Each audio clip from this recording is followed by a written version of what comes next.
네, 성경 말씀 읽겠습니다. 사무엘상 25장 9절부터 11절까지 읽겠습니다.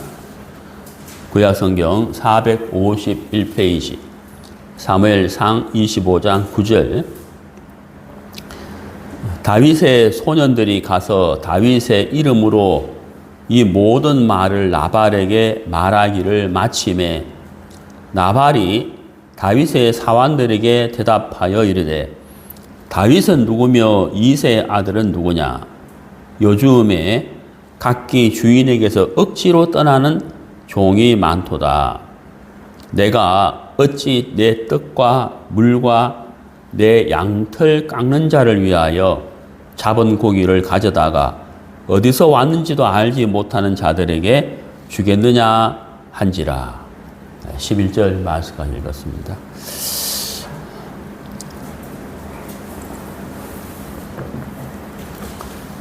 오늘 우리가 이제 이 나발에 대해서 같이 교제를 하려고 합니다. 나발. 그래서 오늘 설교 주제를 나발의 악함이다. 나발의 악함이라고 정해봤습니다. 사무엘상하를 제가 읽고 말씀을 이렇게 묵상을 하고 있는데,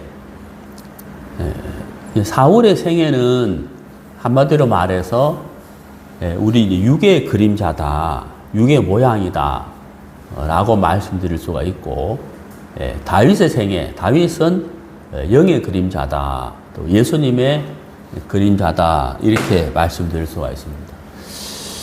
그래서 사울의 생애는 이제 육신의 모양이고 다윗의 생애는 예수 그리스도 영의 이제 그림자다 라는 것을 생각해 볼 수가 있는데, 오늘은 우리가 이제 나발에 대해서 공부를 하려고 해요.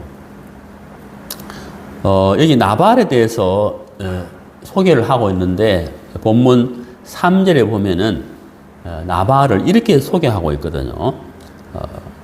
완고하고 행실이 악하다 이렇게 소개하고 있습니다. 그래서 오늘 설교 주제를 나발의 악함이라고 이제 정했는데, 참 우리가 이제 어떤 그 사람을 이제 평가하고 우리도 누군가가 평가를 할 거잖아요. 특히 우리가 하나님 앞에 예수님 앞에 섰을 때, 특히 이제 우리 구원받은 그리스도인에게는 그리스도인의 심판대가 있지 않습니까? 언젠가는 예수님 앞에 서서 우리가 심판을 이렇게 받아야 되는데, 여기 이제 이 나발에 대해서 소개를 할 때, 완고하고 행실이 악하다 이렇게 소개를 했다는 거죠.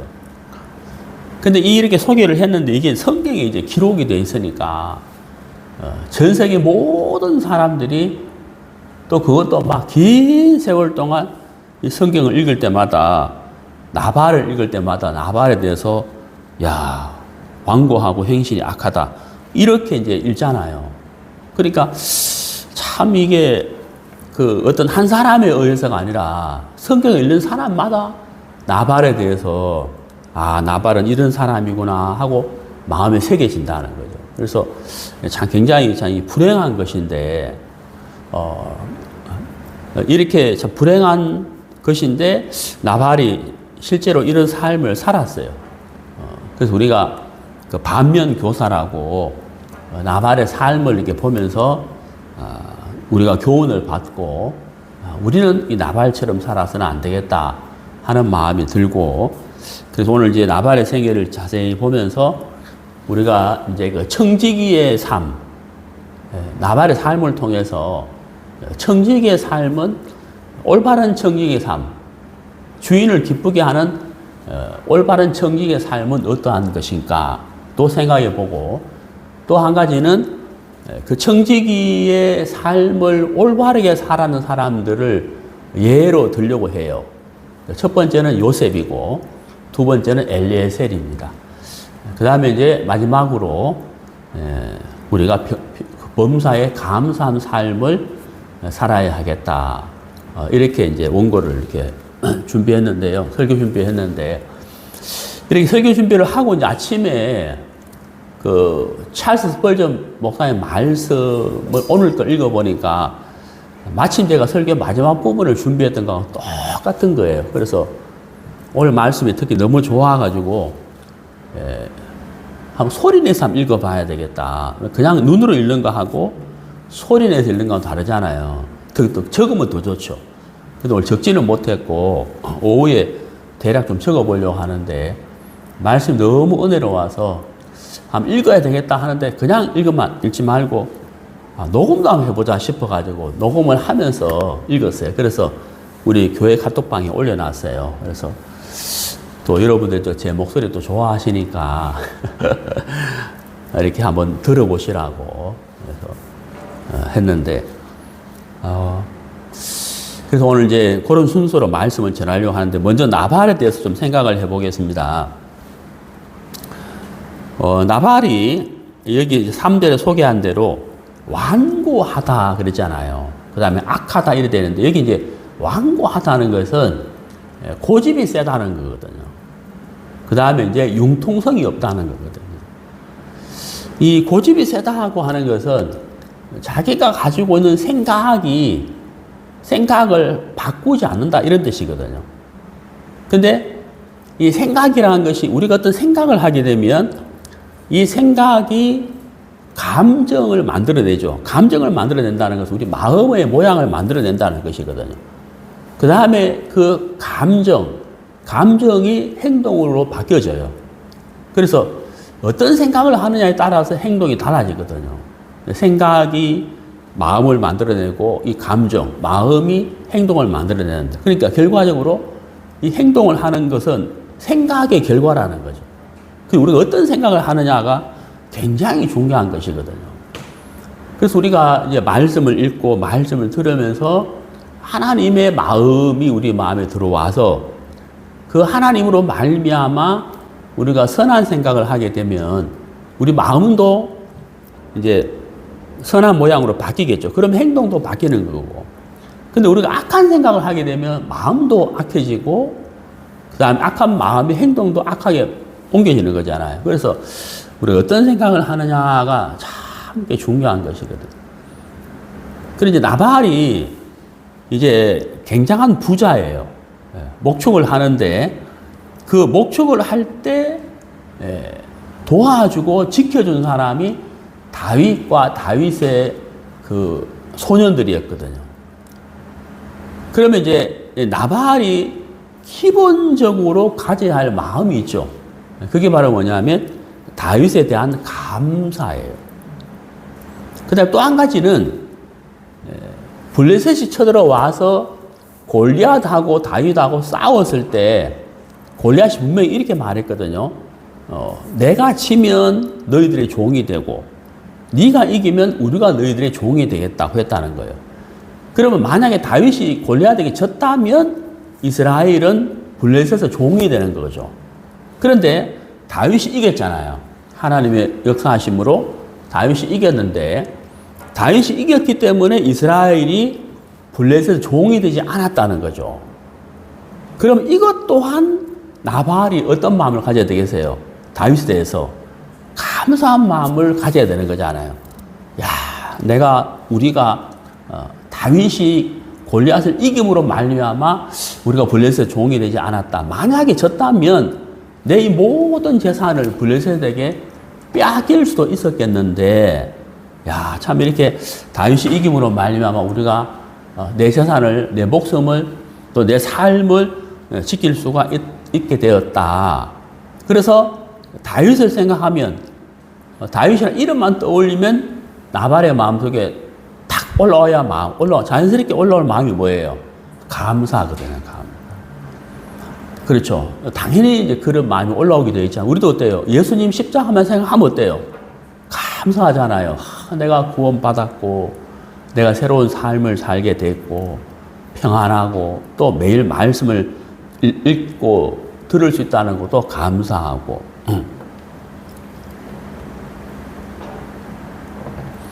그런데 이제 나발이 이제 성경 3절에서, 본문 3절에서 완고하고 행실이 악했다라고 소개했단 말이에요.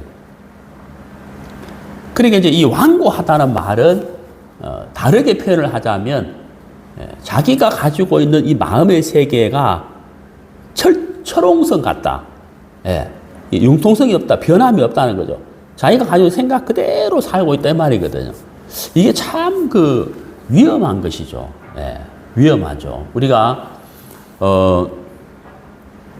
물도 이렇게 흘러야 물이 좋고 물이 고여 있으면 물도 썩지 않습니까?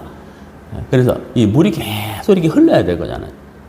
그런 것처럼 이렇게 마음도 이렇게 흘러야 된다는 거죠. 예수님의 마음이 우리 마음에 흘러와서 내 육의 본성의 마음은 내어 보내버리고 예수님의 마음을 내 마음에 품고 있으면 우리의 삶도 바뀌는 거잖아요. 그러니까 마음이 계속 흐르는 거. 또 교제라는 것도 그렇잖아요. 같이 교제하면서 저 형제 자매 속에 있는 귀한 것들을 내가 받아들임으로 그 마음이 내 마음에 이렇게 자리를 잡게 되면서 내 마음속에 주님의 마음이 커지는, 이제 그게 이제 교제잖아요. 근데 이제 완고하다는 말은 이제 다른 사람의 마음을 받을 수 없는, 받아야 할 필요성 자체를 못 느끼는, 그러니까 자기 속에 갇혀서 사는 것이 바로 완고한 것이다. 그러니까 우리 그리스도인에게는 이런 삶을 절대로 살아서는 안 된다고 하는 것이죠. 자, 여기 보시면 이제 본문을 보시죠. 본문에 좀 내려가 봅시다. 7절. 네게 양털 깎는 자들이 있다 함을 이제 내가 들었노라. 내 목자들이 우리와 함께 있었으나 우리가 그들을 해하지 아니하였고 그들이 갈멜에 있는 동안에 그들의 것을 하나도 잃지 아니하였나니 내 소년들에게 물으면 그들이 내게 말하리라. 그런즉 내 소년들이 내게 은혜를 얻게 하라. 그러니까 지금 이제 다윗의 소년 10명이 이제 나발에게 가서 이제 설명을 하잖아요. 우리가 당신의 목장을 지켜주었고 그에게 당신이 잘 이렇게 살 수 있었고 부자가 되었다. 그런데 다윗이 우리를 보낸 이유는 이제 양고기나 양털을 좀 이렇게 얻어오라고 보낸 것이다 하고 이제 이렇게 설명을 한다는 거예요. 그러면 이제 나발이 그 이야기 설명을 이렇게 들을 때 당연히 어떤 말이 나와야 되겠어요.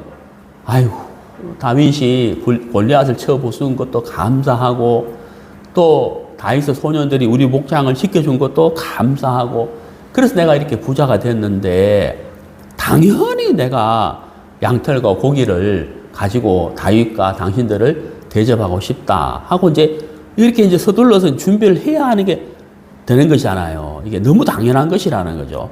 그런데 그 말을 듣자마자 나발이 뭐라고 하냐면 10절을 보시면은 다윗의 사환들에게 대답하여 이르되 다윗은 누구며 이세 아들은 누구냐? 요즘에 각기 주인에게서 억지로 떠나는 종이 많다. 이렇게 말하잖아요. 그러니까 다윗이 누구냐?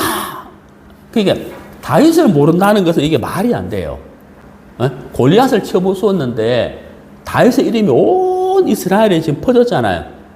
다윗 당연히 알 수밖에 없는 거거든요. 근데 이제 다윗을 모르는 게 아니고 다윗의 존재 자체를 무시하는 거거든요. 다윗의 존재 자체를 짓밟아 버리는 거예요. 다윗이 누구냐? 그리고 요즘에 주인에게 떠나는 억지로 떠나는 종이 많도다. 그러니까 한낱 어때요? 불량배로 여기는 거예요. 주인을 떠나 떠돌이하는 그런 종이 많다 하면서 11절에 내 떡과 내 물과 내 양털을 어떻게 해서 어디서 왔는지도 알지 못하는 그런 불량배에게 내가 주겠느냐 하고 말을 했다는 거예요. 나발이. 자, 우리가 이제 이 나발의 이 말, 그 다음에 나발의 생각, 나발의 마음을 이렇게 보면은 굉장히 이렇게 교만하다 하는 것을 알 수가 있어요. 그리고 다윗에 대하여 그 어떤 마음도, 그 어떤 고마운 마음도 갖고 있지 않다는 거예요.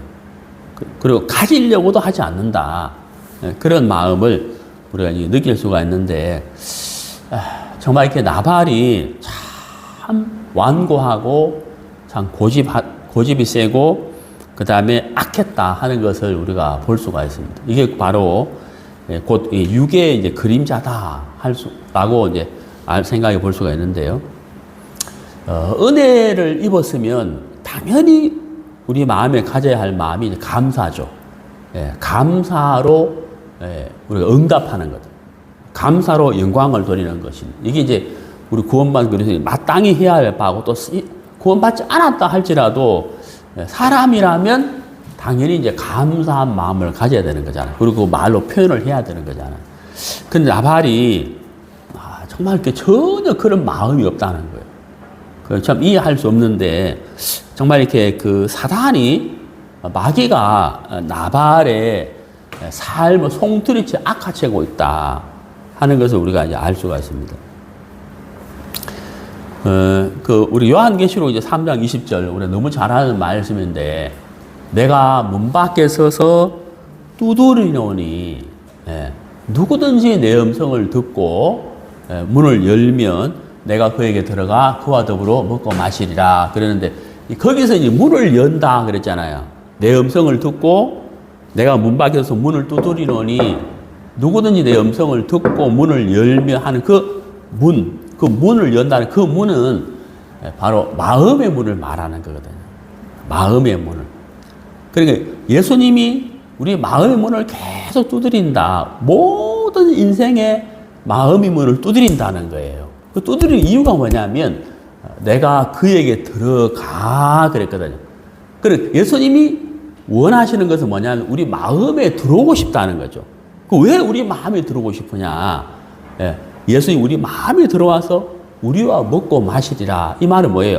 우리와 함께 삶을 살고 싶다 이 말이거든요. 예수님이 원하시는 것은 우리 마음이에요. 우리 마음의 자리를 예수님에게 내어드리는 것이죠. 그러니까 예수님 내 마음에 들어오셔서 내 마음의 보좌에 앉으십시오. 그리고 말씀해 주십시오. 나는 당신의 말씀을 듣고 그 말씀이 양식이 되고 그 말씀대로 살기를 원합니다. 이거잖아요. 그러니까 예수님은 우리 마음을 원하시는 거예요. 우리 마음을. 그래서 우리 마음의 문을 계속해서 두드리고 있다 하는 거거든요. 우리는 어때요? 아멘 예수님 어서 오십시오 하고 내 마음의 그 보좌 자리를 비워드리고 여기 앉으십시오. 여기 앉으셔서 저에게 말씀해 주십시오. 이게 이제 교제잖아요, 교제. 이게 신앙인이라는 거죠. 근데 실제로 예수님이 이 땅에 왔을 때 수많은 사람들이 그렇게 하지 않았다는 거예요. 마음의 문을 두드리는 예수님이 실제 육신을 입고 이 땅에 왔을 때 사람들이 그렇게 하지 않았다는 거죠. 자, 한번 찾아보겠습니다. 우리 누가복음 2장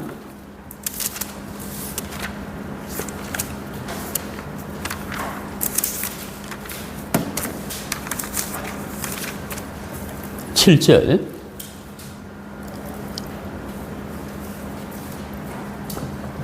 누가복음 2장 7절. 첫 아들을 낳아 강보로 사서 구유에 뉘었으니 이는 여관에 있을 곳이 없음이러라. 예수님이 태어나실 때 그 여관에 방이 없었다는 거예요. 모든 여관이 꽉 차 있었다는 거죠. 그러니까 예수님이 그러니까 마리아가 그 방을 하나 얻어서 방에서 예수님을 낳을 수 있는 그런 공간이 없었다는 거예요. 자, 이것은 바로 뭘 이야기하냐면 사람들의 마음이 예수님이 아닌 다른 것으로 꽉 차 있다는 거예요. 그 예수님을 맞이할 만한 방, 마음의 방, 그 여유가 없다는 것을 이야기하는 거거든요. 그리고 우리가 이제 구원을 받았는데 우리 마음의 보좌에 예수님이 앉아 계시지 않고 그 보좌에 내가 앉아 있고 예수님은 저 내 마음 깊은 곳에 그냥 어디 한쪽 구석에 이렇게 딱 계시고 예수님이 아무 말씀도 하지 못하시고 나도 예수님께 어떤 무엇을 묻지도 않고 그 예수님과 내가 교제가 없다면 마치 이 누가복음 2장 7절과 같다고 하는 거예요.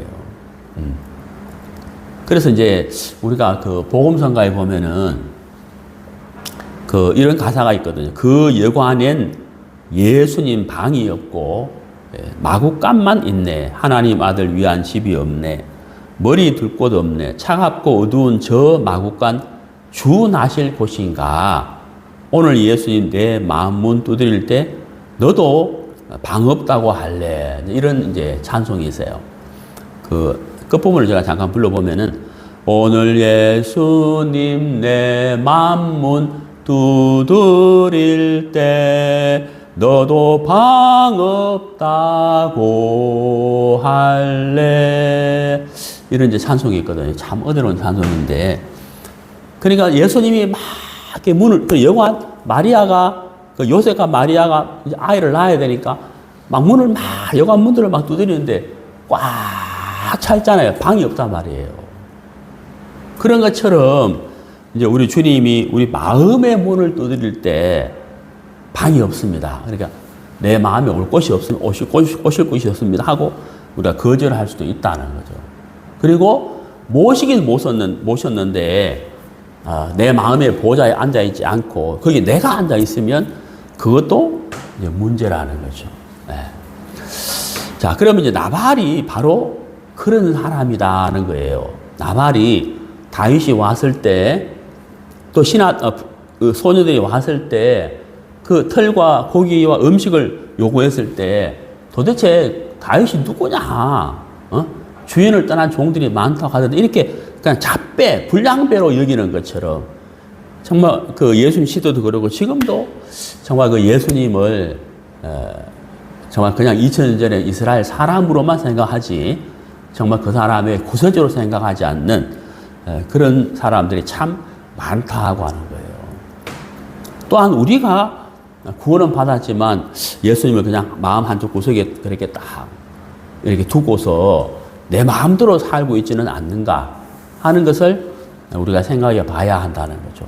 그래서 나발이 완고하다. 내가 예수님의 마음과 내 마음이 계속 이렇게 흐르고 흘러서 예수님의 마음이 내 마음에 가득 차져야 되는 것이지 내 마음에 내 생각이 딱 자리를 잡고 있다면 그게 바로 완고한 것이거든. 나발처럼. 그래서 우리가 나발과 같은 삶을 우리가 살아서는 안 된다 하는 사실을 말씀을 드립니다. 그래서 우리가 계속해서 우리가 마음에 새기고 또 되새기고 곱씹고 묵상해야 될 일이 바로 뭐냐면 다윗을 통해서 은혜 입은 사실은 나발인데 그걸 망각해버리고 아예 생각 자체를 안 하잖아요. 우리는 그게 아니라 하나님이 예수님이 내게 행하신 일들을 우리가 계속 생각을 해보면 묵상을 해보면 또 되새겨보면 우리 마음에 감사가 생기잖아요. 우리가 구원받은 것, 또 구원받은 것뿐만 아니라 참 교회를 통해서 은혜 입은 것, 또 참 수양회를 통해서 은혜 입은 것, 또 함께 교제 나누는 것, 이런 것들 정말 감사하잖아요. 이제 우리가 그린복음 책을 이제 7월 11일 날 출판이 되는데, 이제 그 원고를 이렇게 쭉, 어제 제가 막 몇 번을 봤어요, 막. 몇 번을 보고, 또 하나교회 유목사님한테도 보내주고, 그러니까 유목사님이, 이게 그린복음이 아니라 그냥 복음책, 그냥 복음만 책이네요 하면서 좋아하시더라고요. 끝나고 이러면 한번 보세요. 제가 봐도 참 잘 됐어요. 그림이 참 구성이 좋고. 그래서 또 베트남에도 또 이렇게 보냈더니만 목사님, 막 너무 구성이 좋다 하면서 막 이렇게 격려해 주시고. 그래서 이제 이걸 우리가 사실 우리 교회가 필요해서 만들었지만 이걸 수야에 가서 또 형제 자매들에게 또 설명도 해줄 수 있고 또 그림책을 또 보급해 줄 수도 있잖아요. 그러니까 이것도 또 감사하다는 거죠. 그래서 정말 우리가 어떻게 하든지 간에 어떤 모양이든지 간에 예수님을 나타낼 수 있다 하는 사실이 참 감사한 것이잖아요. 그래서 우리가 받은 은혜를 계속해서 묵상하자. 그럴 때 우리 마음이 이제 감사가 넘쳐나는데 나발처럼 누군데 다윗이 이렇게 마음을 딱 가져버리면 제가 서두에 말씀드렸잖아요. 생각이 감정이 행동이라고 그랬잖아요. 그러니까 다윗이 누구냐 이렇게 딱 생각을 가졌잖아요. 그러니까 마음도 어때요? 우리가 왜 그런 거 있잖아요. 사랑합니다. 감사합니다. 반갑습니다. 이럴 때 우리 근육이 긴장이 돼요? 이완돼요? 이완되잖아요. 근데 뭐라고? 이러면 어때요? 이 근육이 긴장이 되어버리거든요. 몸에도 안 좋아. 그래서 범사에 감사하라 그러는데 범사에 감사하려고 하지 말고 범사의 은혜 입은 것을 우리가 생각해 보면 감사는 되는 거잖아요. 그래서 나발처럼 이렇게 마음이 딱 굳어 있는 이게 진짜 악한 거예요. 우리가 받은 은혜를 계속 생각해 보고 나누어 보자, 교제해 보자 하는 것이죠. 자, 그래서 이제 또 두 번째 생각해 볼 것이 뭐냐면, 여기 이제 이 나발이 말한 것을 보면요, 내 떡과 내 물과 내 고기를, 이런 표현을 했어요, 나발이. 자, 본문 보시면요. 자, 11절입니다. 내 떡과 내 물과 내 양털, 이렇게 있거든요. 거기 이제 내 자가 있어요, 내 자. 여기 이제 앞에 또 뭐가 들어갔느냐면, 어찌라는 단어가 들어갔거든요. 이 말은 무슨 말이냐면, 결탄코 줄 수 없다는 거예요. 결코 줄 수 없다는 거죠. 뭐를요? 내 떡과 내 물과 내 양털 그랬는데, 여기 이제 우리가 생각해 볼 게 바로 뭐냐면, 내 것이라는 거죠. 내 것. 나발은 내 자를 강조했어요. 내 떡, 내 물, 내 양털, 이렇게 표현했다는 거죠. 예. 근데 여러분, 우리가 지금 숨 쉬고 있잖아요. 호흡. 여러분, 이 숨 쉬는 거 어때요? 평소에는 감사하지 않잖아요. 예? 평소에는 뭐 숨 쉬면서 감사합니다, 이런 말 안 하는데, 사실 우리가 숨 쉬는 것도 어때요? 예. 사실 따지고 보면, 근원적으로 들어가 보면, 이 지구가, 네? 태양하고 조금만 가까우면 더워서 살 수 없고, 멀어지면 추워서 못 살잖아요. 수성과 화성을 생각해 봐요. 그러니까 하나님이 지구를 만드실 때 정말 태양과의 거리, 달과의 거리를 정확하게 계산을 해가지고 사람이 살기에 가장 합당한 위치에 두셨잖아요. 그리고 수소와 산소의 비율도 정확하단 말이에요. 그리고 그런 걸 자세히 생각해 보면 우리가 숨 쉬는 것도 어때요? 이게 감사한 거거든요.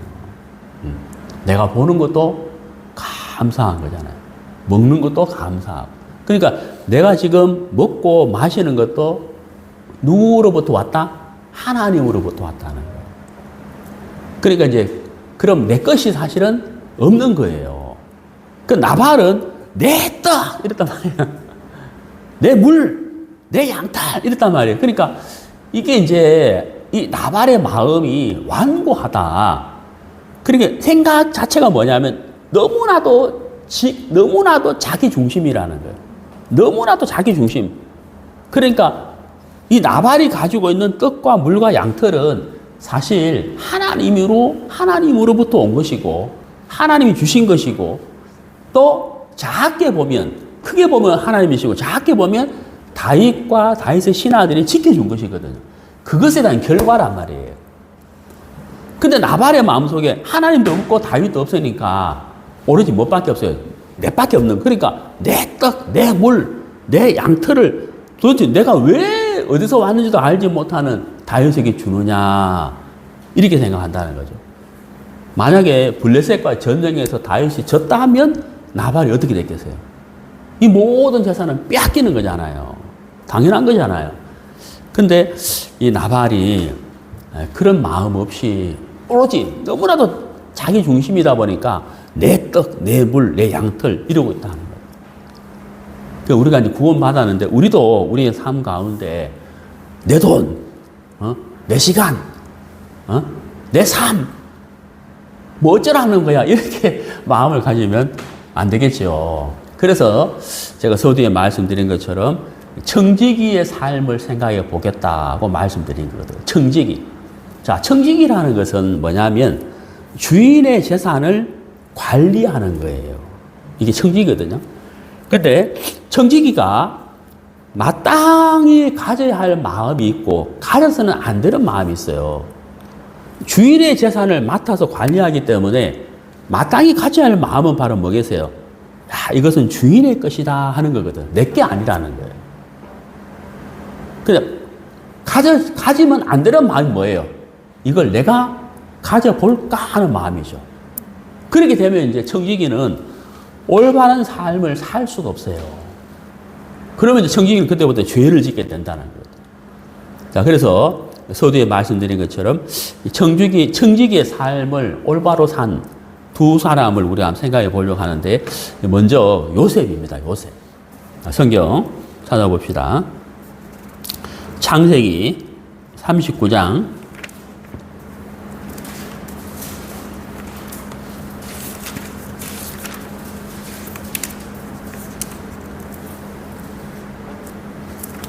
39장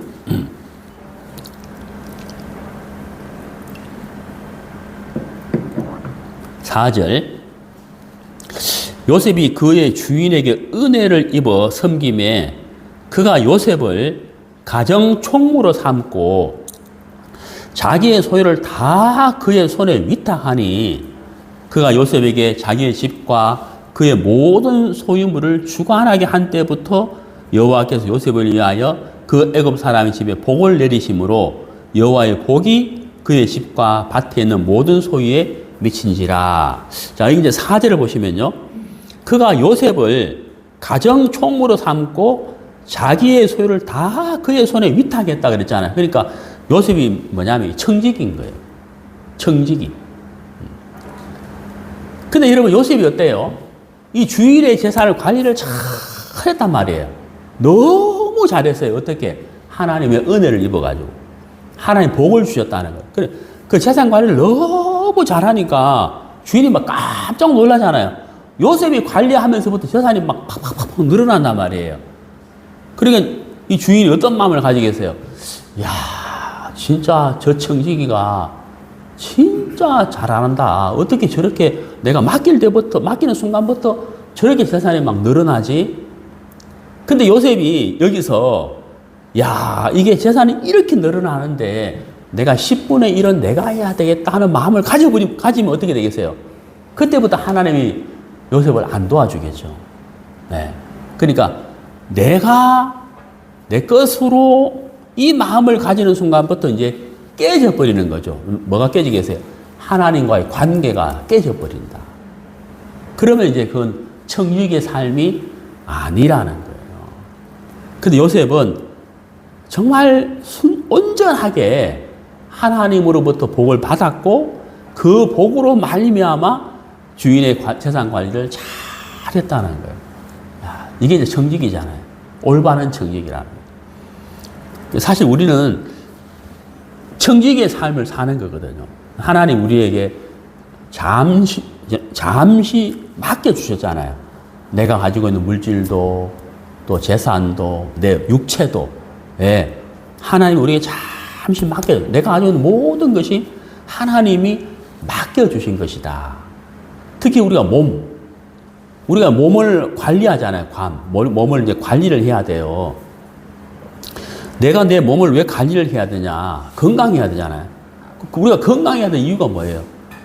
주인의 재산을 관리해야 된단 말이에요. 우리 몸 안에 주인의 재산이 있잖아요. 뭐가 있습니까? 복음이 있단 말이에요. 복음. 주인의 재산이 있거든. 가장 큰 재산이 복음이잖아요. 근데 우리가 오늘 하루 동안에 우리 육체가 다 무너져 버린다면 이 주인의 재산을 우리가 관리를 못 하는 거예요. 그래서 내가 건강을 위해서 건강 관리를 하는 것도 주인의 재산을 위해서거든요. 예. 다른 말로 하면 복음을 위해서다 하는 거예요. 왜? 내가 청지기라는 거예요. 내 몸도 내 것이 아니죠. 예? 아빠 것도 아니에요. 엄마 것도 아니에요 하는 그 주일학교 찬송처럼 이게 하나님의 것이니까 우리가 관리를 잘 해야 된다는 거예요. 관리를 잘 해야 된다. 네. 그래서 이제 제 집이 10층이잖아요. 아파트 10층인데 내려올 때는 엘리베이터를 타고 올라갈 때는 걸어서 올라가고 실생활 속에서 이제 운동을 하는 거죠. 꼭 헬스장 안 가도 실생활 속에서 몸을 우리가 관리를 잘 해야 된다는 거예요. 왜냐하면 내게 아니라는 거죠. 네. 요셉이 참 청지기로서 주인의 재산의 관리를 참 잘했다는 거죠. 그래서 청지기는 이 재산을 내 것으로 만들어야지 하는 그 마음을 가지면 청지기가 안 돼요. 자, 그 다음에 우리 창세기 폈는데요. 24장 앞으로 가봅시다. 24장 2절.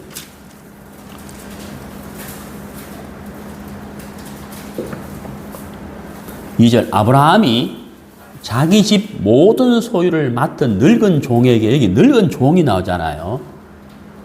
여러분 여기 이제 24장에 딱 손가락으로 표시를 해 놓으시고, 자, 창세기 앞으로 가봅시다. 15장 2절. 아브라함이 이르되 주 여호와여 무엇을 내게 주시려 하나이까? 나는 자식이 없사오니 나의 상속자는 이 다메섹 사람 엘리에셀입니다. 여기 엘리에셀이 나오잖아요. 그러니까 상속자 엘리에셀, 아브라함의 유업을 이을 자를 엘리에셀로 생각할 만큼 엘리에셀이 신실한 종이었어요. 여기 24장 2절에 나오는 늙은 종은 누구냐면 바로 엘리에셀을 말하거든요. 엘리에셀. 그러니까 이 엘리에셀이 바로 아브라함의 청직이라는 거예요. 아브라함의 청직이라는 거예요. 그래서 지금 24장은 어떤 내용이냐면 아브라함의 아들 이삭, 그러니까 이삭의 아내를, 그러니까 며느리를 구하기 위해서 청지기를 보내요. 며느리를 구해와라 하면서 보낸다는 거죠. 그러면 이 청지기 입장에서는 굉장한 부담이 오죠. 왜냐하면 자기 아내도 아니고 자기 며느리도 아니고 주인의 며느리를 구하는 거잖아요. 주인의 아들 이삭의 아내를 구하는 거잖아요. 이 엄청난 이 사명을 지금 가지게 되는데, 아브라함이 너 내 허벅지 밑에 손을 넣어라 하면서 이제 3절에 쭉 설명을 하잖아요. 내가 너에게 하늘의 하나님, 땅의 하나님이신 여호와를 가리켜 맹세하노니 너는 내가 거주하는 이 지방 가나안 족속의 딸 중에서 내 아들을 위하여 아내를 택하지 말고 내 고향 내 족속에게로 가서 내 아들 이삭을 위하여 아내를 택하라. 이렇게 이제 기도한단 말이에요. 그래 이 기도를 듣는, 이 말을 듣는 이 엘리에셀이 얼마나 부담스럽겠어요. 그러잖아요. 5절에 뭐라 그래요? 종이 이르되 여자가 나를 따라 이 땅으로 오려고 하지 아니하거든 내가 주인의 아들을 주인이 나오신 땅으로 인도하여 돌아가리까? 이렇게 자꾸 이야기하잖아요. 왜? 너무 부담스러운 거예요. 그럼 이렇게 되면 어떻게 할까요? 안 오면 어떻게 할까요? 막 이런단 말이에요. 그래서 이제 이 엘리에셀이 아브라함이 부탁을 받고 아브라함의 고향으로 길을 떠나게 되거든요. 자, 그럼 보세요. 이 엘리에셀 청지기의 마음에 마땅히 가져야 할 마음. 예? 엘리에셀도 사람이니까 어때요? 예? 저도 이제 기준이라는 게 있잖아요. 응? 기준이라는 게 있으니까, 아이고, 저 여자는 좀 그렇고, 뭐, 이 여자는 좀 이렇고, 뭐, 이런 거 있잖아요. 왜? 우리가 사람 볼 때, 응? 또 뭐, 예수님은 외모로 보지 마라 그랬지만, 저는 자꾸 외모가 봐지더라고요. 그래서 외모 보면서 이제, 아이고, 뭐, 이런단 말이에요. 아이고, 좋다, 안 좋다, 이런단 말이에요. 그 엘리에셀도 어때요? 자기 기준이라는 게 있을 거 아니에요. 어떤 젊은 아가씨를 봤을 때, 아이고, 저 여자는 뭐 어떻고 저떻고, 뭐, 아이고, 저 여자는 이렇게 생각할 수 있잖아요. 그리고 청지기인데, 이 엘리에셀 청지기가 아브라함의 고향에 가서 여자를 이렇게 이제 데려와야 되는데, 자기가 가지고 있는 어떤 기준, 예? 어떤 젊은 아가씨에 대한 자기가 가지고 어떤 기준을 가지고 대하면 돼야 안 돼요. 이게 굉장히 어려운 거잖아요. 그렇잖아요. 자기 마음인데, 자기 마음에 드는 여자를 데려가면 안 된단 말이에요. 이게 얼마나 어려워요. 그러니까 이 여자가, 죄송합니다. 여자가 아니고, 이 엘리에셀이 어떻게 하냐면은, 자, 보세요. 자, 좀 내려가 봅시다. 24장. 12절에, 그가 이르되, 우리 주인 아브라함의 하나님 여호와여, 원하건대, 오늘 나에게 순조롭게 만나게 하사, 내 주인 아브라함에게 은혜를 베푸시옵소서. 그러니까, 자, 이 늙은 종이 뭘 하고 있어요? 하나님께 기도하고 있는 거예요. 그러니까 청직인데, 자기가 지금 큰 사명을 가지고 왔는데, 자기 마음에 드는 아가씨를 데려가면 안 되잖아요. 맞죠? 그렇게 자기도 사람이, 자기 마음에 드는 아가씨가 있을 거란 말이에요. 근데 엘리에셀은 청직이기 때문에 자기 마음에 드는 아가씨를 데려가면 큰일 나는 거죠. 그래서 청지가 뭐 하느냐? 기도한다는 거예요. 기도. 하나님께 은혜를 구한다는 거죠. 하나님, 내 마음에 드는 여자 말고 하나님이 예비하신, 하나님이 인도하시는 그 여자, 하나님 기뻐하시는 그 여자, 하나님이 예비해 놓으신 그 여자를 만날 수 있도록 도와주십시오 하고 기도한다는 거예요. 이게 뭐예요? 이게 진짜 청직이거든. 아이고, 이 재산을 내가 10분의 1은 내가 가져야지 하는 순간 청지기가 안 돼버리잖아요. 요셉이 온전히 주인의 재산만 관리했지. 야, 이래 막 진짜 검은 보화가 막 넘쳐나네. 10분의 1만 해도 표도 안 나겠는데?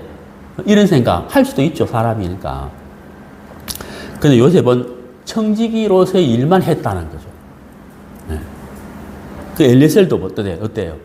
내 마음에 든 여자가 아닌 하나님 아버지, 하나님 아버지가 아니고 하나님 도와주십시오. 아브라함의 하나님 여호와여, 원컨대 청하옵나니 순전하게 만나게 해주십시오 라고 기도한다는 거예요. 그러니까 이게 뭐예요? 진짜 청직이라는 거예요. 자기 색깔, 자기 주관, 자기 마음이 아닌 하나님이 일하십시오. 하나님이 예비하신 사람을 내가 만나고 싶습니다 라고 했다는 거예요. 자, 우리 예수님께서 이제 청지기에 대한 예화를 말씀을 하셨는데, 사실 이 성경은요, 해석하기가 굉장히 까다로운 성경이에요. 근데 한번 봅시다. 누가복음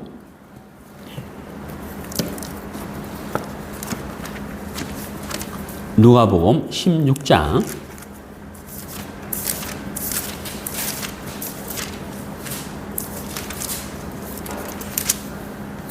누가복음 16장.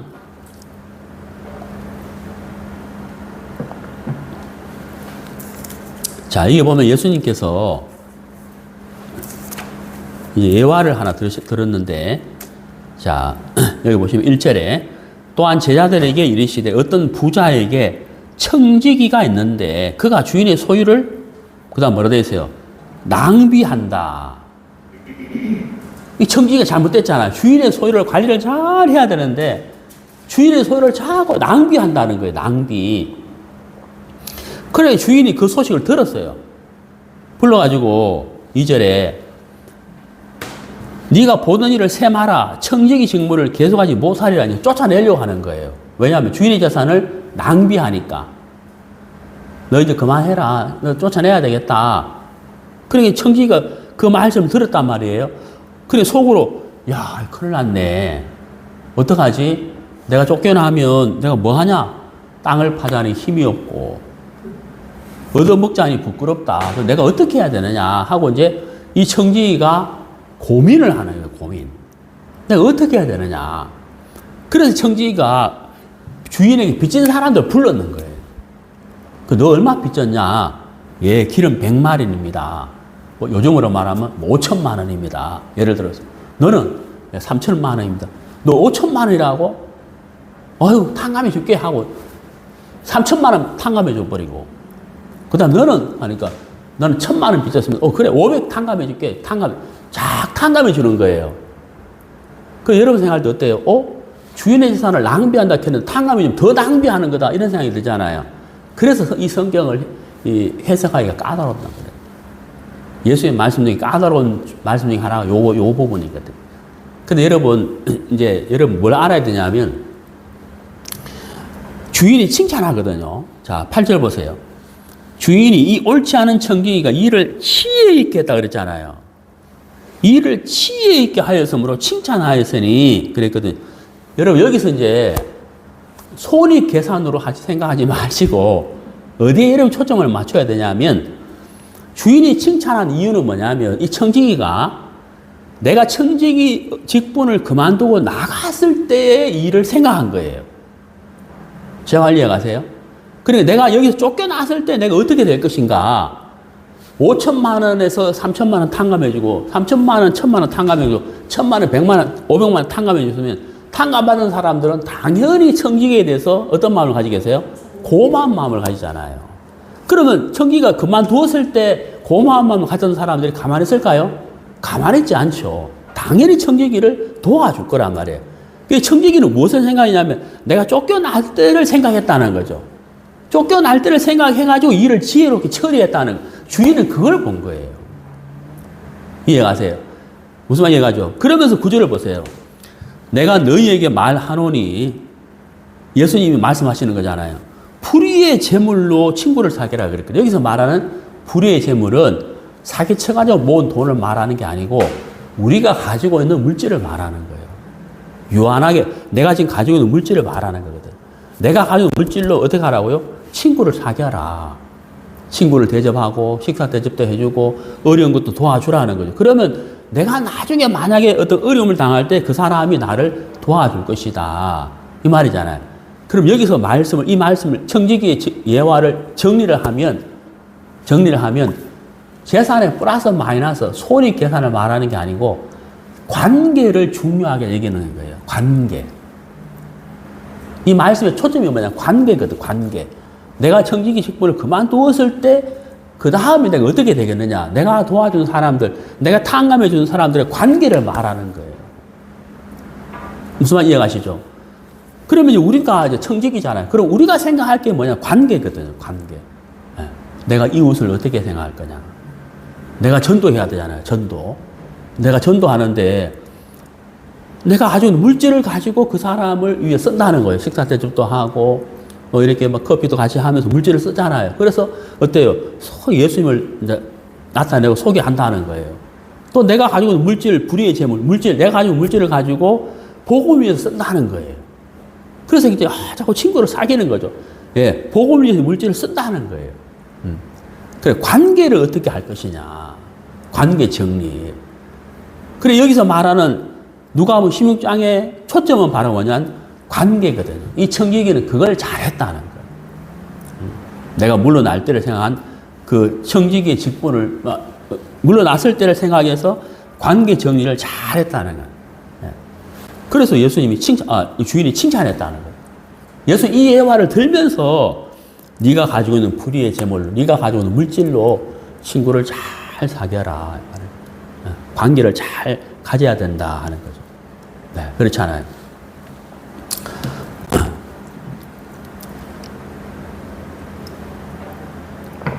그래서 우리가 참 청지기가 가져야 할 마음은 이것은 내 것이 아니다. 주인의 것이다. 가지면 안 되는 마음은 이걸 내 걸로 이게 가지면 안 되는 마음이라는. 자, 이제 마지막으로 우리가 좀 정리를 해보면 바로 감사인데요. 서두에 말씀드렸잖아요. 우리 시편 50편. 시편 50편 23절.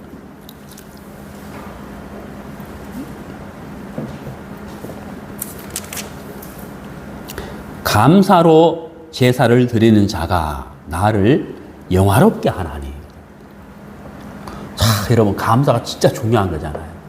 그러니까 나발이 어때요? 다윗의 소년들이 이야기를 했을 때, 떡과 고기를 구했을 때, 다윗의 입에서 가장 먼저 나발의 입에서 가장 먼저 나와야 할 말이 무슨 단어죠? 어떤 단어가 나와야 돼요? 감사.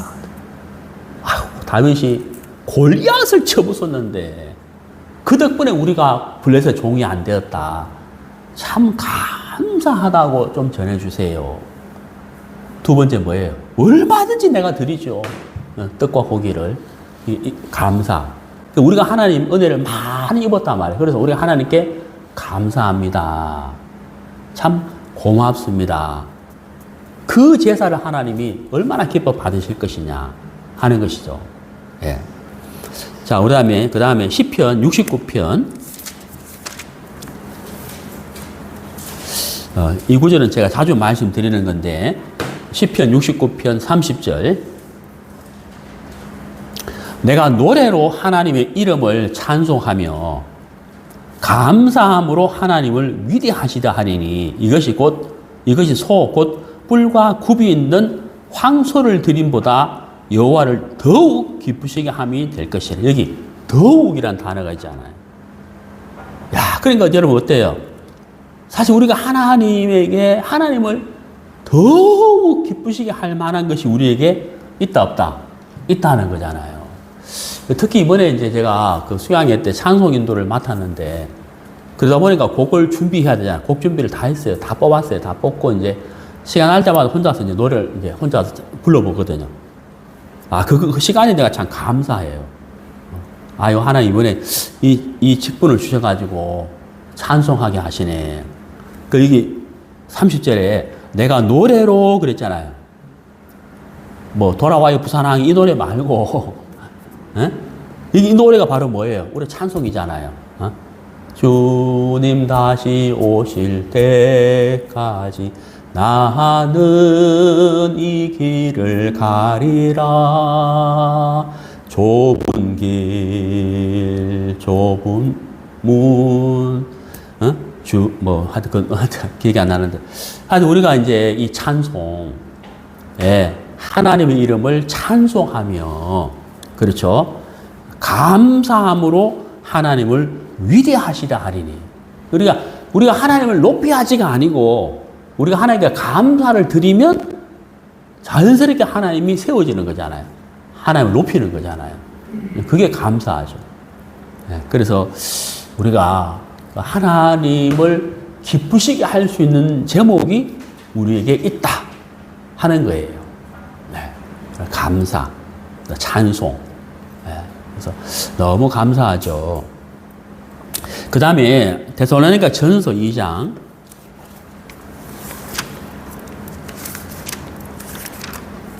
데살로니가 전서 2장 13절 신약성경 329페이지.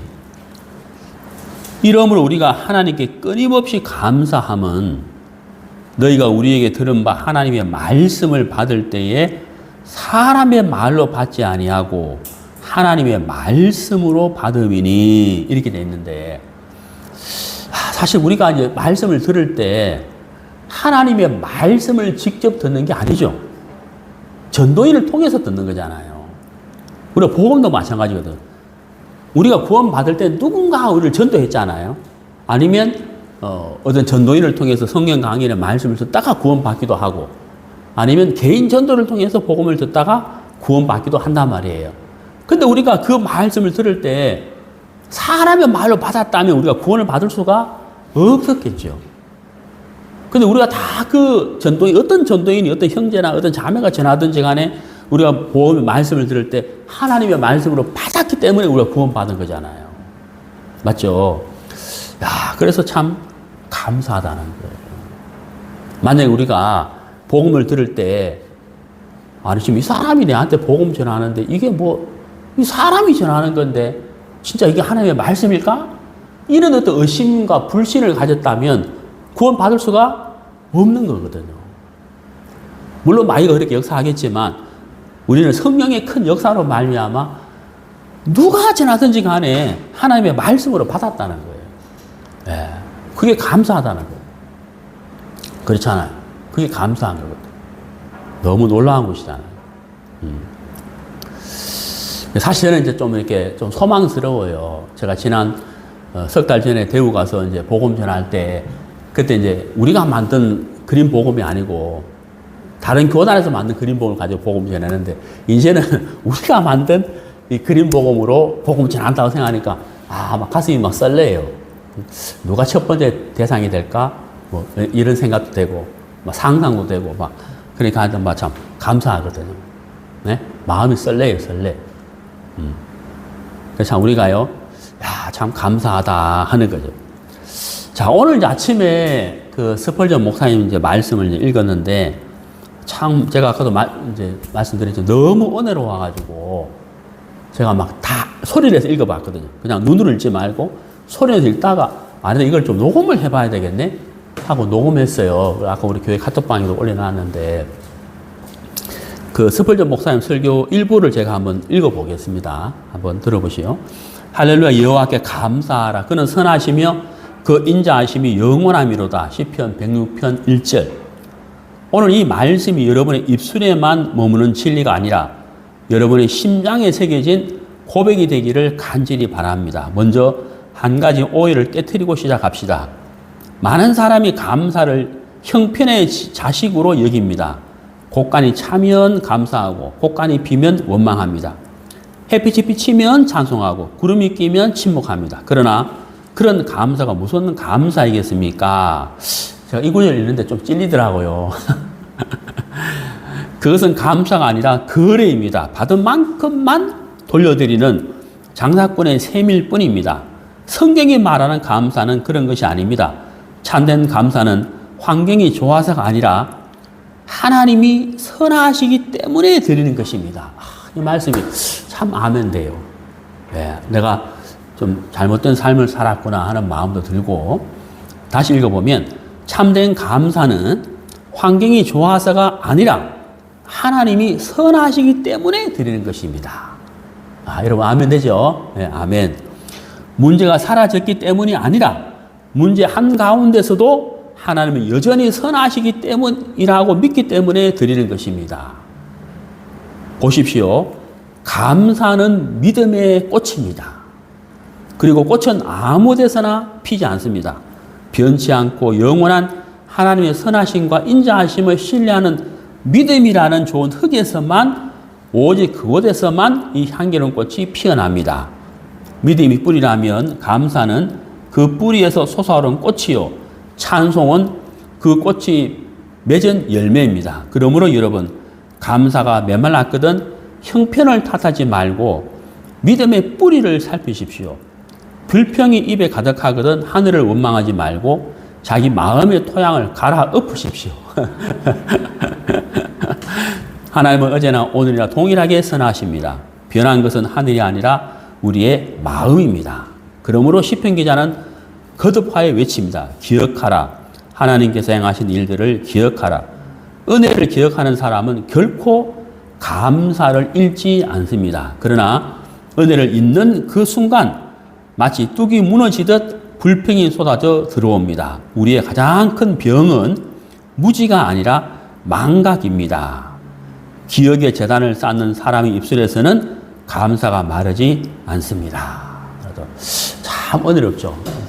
오늘 아침에 제가 3번 읽었어요. 3번. 너무 좋아가지고.